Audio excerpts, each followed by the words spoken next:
Joining us now is Stephen Miles. Stephen has been on the program before. He is the advocacy director for Win Without War, which is a coalition, a diverse coalition of 40 member organizations. Originally came together in opposition to the Iraq War. Unfortunately, since then, there's been plenty of work to do in the world of looking for alternatives to war, so they continue to be with us. Stephen, thanks for coming on the program.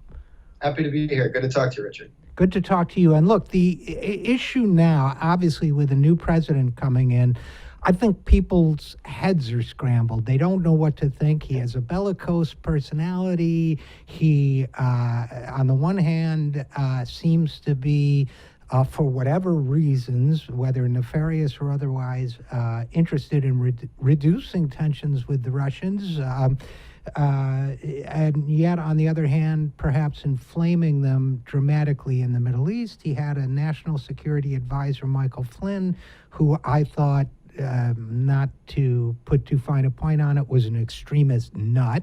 And now Flynn is gone for some controversy around contacts with Russia. We have a new national security advisor. So what are we supposed to make of all this stuff? Well, it's pretty much what you have come to expect from Donald Trump. I mean, I think you're right to point out that that General Flynn was somebody who had extreme views, and history will, mark him as the shortest tenured national security advisor of all time for a good reason. He had no business being in that position in the first place. It was a dangerous choice by Donald Trump. It threatened our national security to have someone who so widely believes and perpetuates conspiracy theories in such an important security role. But it really is par for the course with what we've seen for this president on national security so far. The appointment of General McMaster as General Flynn's replacement notwithstanding, this continues to be an administration that is being rather reckless with our national security in some pretty dangerous ways. They're also... Yeah. Go ahead. Go ahead. I'll hold my question. Well, the other part of that is that not only are they being reckless with our national security, but we're seeing it politicized to a level that we've never seen before, not even during the kind of Bush-Cheney years. So, for instance, Steve Bannon, who I think listeners to your show are probably very familiar with, never before has someone in a political role done what he's now doing, which is sitting on what's called the Principals Committee of the National Security Council. This is the president's chief political strategist, now sitting at the same level as the Secretary of Defense, the Secretary of State, in evaluating decisions on America's national security. That's a dangerous level of politicization, and it's simply unprecedented in American history. Yeah, and I think you're right to point that out, and I think we need to keep hammering that point over and over, because I think most people, if they even hear about it, they say, oh, okay, well, Trump trusts this guy, and so he put him on the National Security Council, big deal. But it is very important, first of all, because the National Security Council has always been treated as above politics. We've always had now, of course, national security decisions have been influenced by politics in the past, but we've always tried to maintain this dividing line, which is being eroded. And secondly, it's being eroded by, of all people, Steve Bannon, a guy who comes out of the extremist alt-right and is extremely unpredictable and untrustworthy when it comes to his decision-making process, right? Yeah, look, Steve Bannon's made it very clear that he has a truly extremist and dangerous worldview. He believes in this kind of so-called class of civilizations in which the Judeo-Christian West is somehow at war with Islam. He's promoted some of the most hateful, vile conspiracy theories, hate speech, misogyny, you name it, through his editorship or through controlling Breitbart News. And more troubling, for somebody who now is sitting at the height of American national security, he views war with both China and Iran as inevitable. Now, when you view war as inevitable, you don't try to avoid that war. You take dangerous decisions and you make reckless decisions based on what you wrongly believe to be an inevitable outcome. That puts us in a really dangerous situation where we may end up in a completely unnecessary war because we have a deranged person who thinks that we already are going to have that war, and that's going to cost American lives.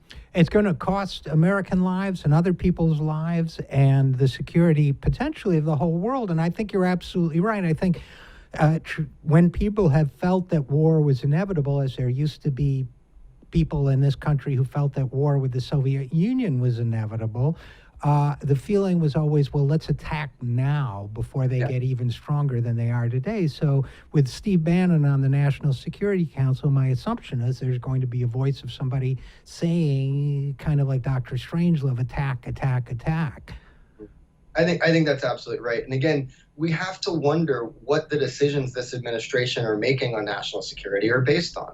Steve Bannon is not making decisions about what is in America's best national security interest, as best we can tell. He's making decisions based on either what's in his own ideological view or what's based on Donald Trump's political interests. That's not the kind of security decisions we should be having made.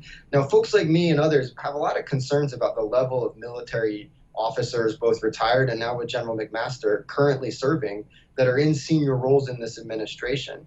But we can at least be hopeful that those officers will make military and security decisions based on facts. We simply have no reason to believe that with Steve Bannon, and frankly, with a number of other individuals that we've seen appointed to some of the staff positions on the National Security Council.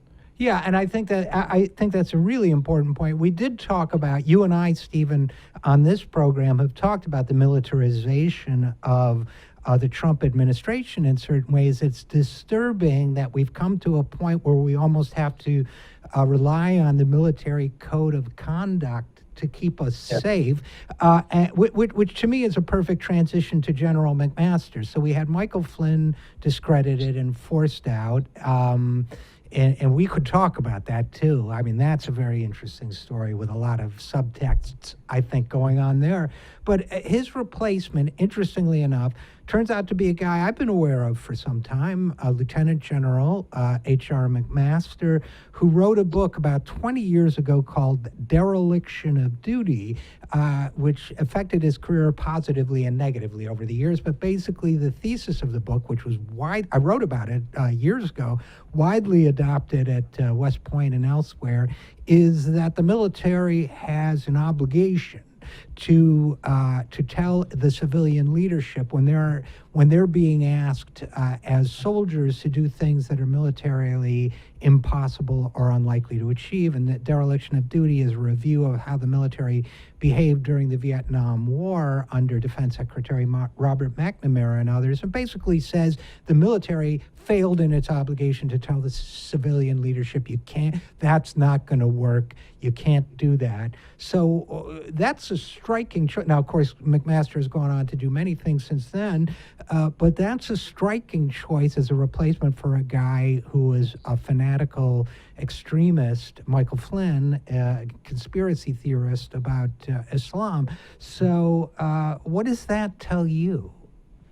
Well, I think it's an interesting choice for sure. I mean, I think we'd be remiss if we didn't acknowledge that General McMaster is a well-decorated officer. He, by all accounts, performed admirably in both the Persian Gulf War, the first war in Iraq, as well as in the Iraq War, leading counterinsurgency operations in northern Iraq that went on to be a model for the rest of the military.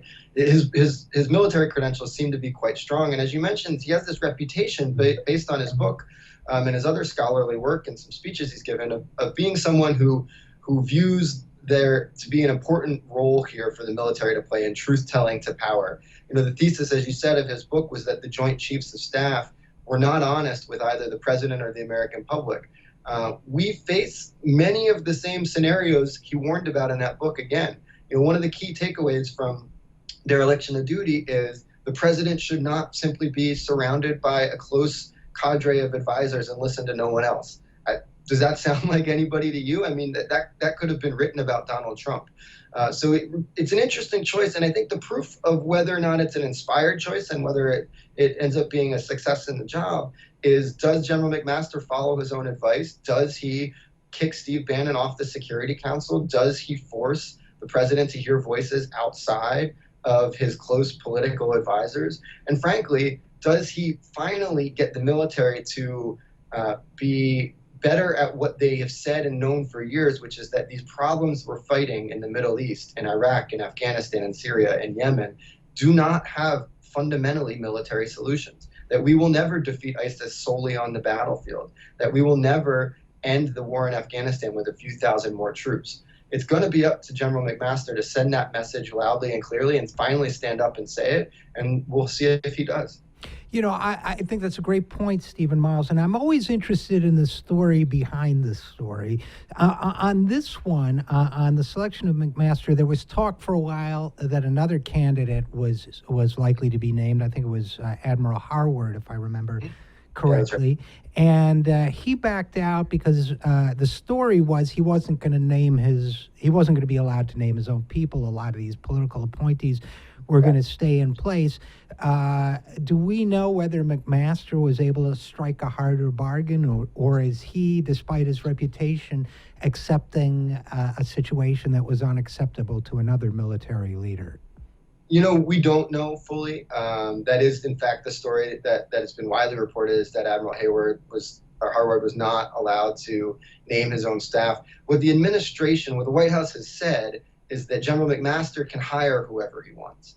That's not the same thing as having control over staff. There's a serious question about the role of KT McFarland, amongst others, on the National Security Council.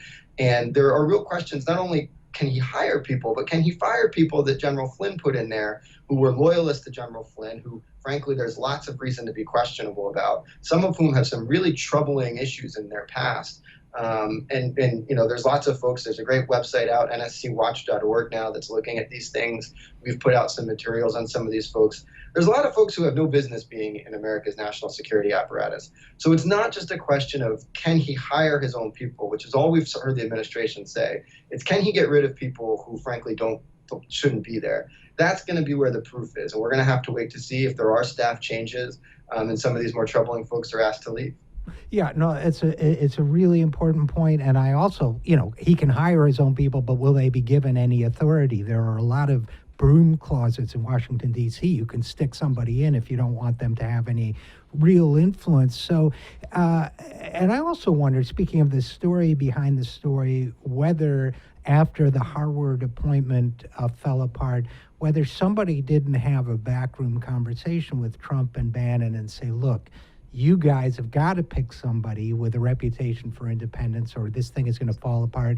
Military is going to be openly critical of you. I'm venturing almost into conspiracy theory now, but I would wager that some conversation, something like that, took place in the last few weeks. I don't know. What are your thoughts on that?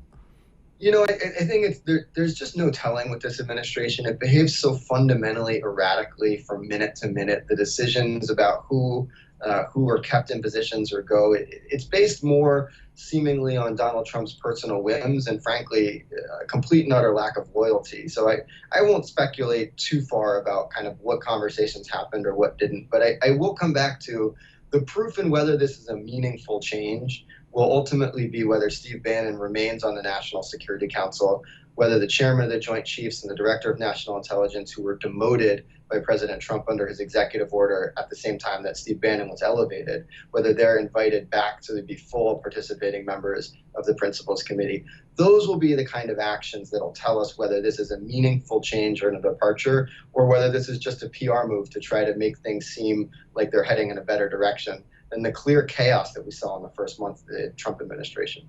Yeah, well, I agree with that, and thanks for leaving the irresponsible speculation to me, by the way. It's my job.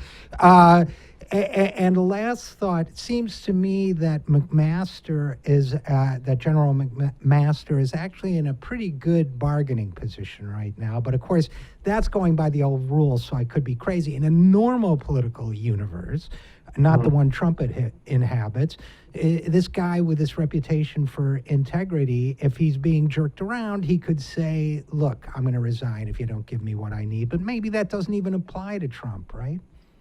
Yeah, I mean, I think we need to take a giant step back in this situation. Remember that the president is the president, and Donald Trump is the only one who's going to control Donald Trump. You know, there's a lot of folks, and particularly the Democrats in Congress, who thought, oh, we're finally going to have a little more sanity in the administration with General Mattis. And so they rushed to a vote to confirm General Mattis. Well, General Mattis stood behind Donald Trump and accepted the pen that Donald Trump used to sign the Muslim ban and refugee ban executive order. And then he didn't do anything about it. So I think we need to remember that we shouldn't be putting our faith and stock in others to somehow moderate this president. We need to remember that the buck stops with Donald Trump. And frankly, all we've seen so far is reckless and willingly dangerous foreign policy that's making us less safe come out of this White House. Yeah, that's a great conclusion, and when you have to place your faith in a guy like General Mattis, whose nickname is Mad Dog, then, you're not in good shape. And, okay, last question. We got about 30 seconds left, Stephen Miles. Are you personally scared about what could happen? Absolutely. Look, I live here in Washington, D.C., but I think wherever you are around this country, we should be afraid about the dangers of instability and violence that we can see. And it's coming from lots of directions. Just this week, there was a murder in a bar by a white man who allegedly thought his victim was Muslim or Arab. It ended up that individuals were of Indian descent. They were Americans. They worked here. One of them died. Others were injured. There is going to be more of this as long as we see this kind of hatred coming out of the White House, this kind of reckless security and politicization of our national security.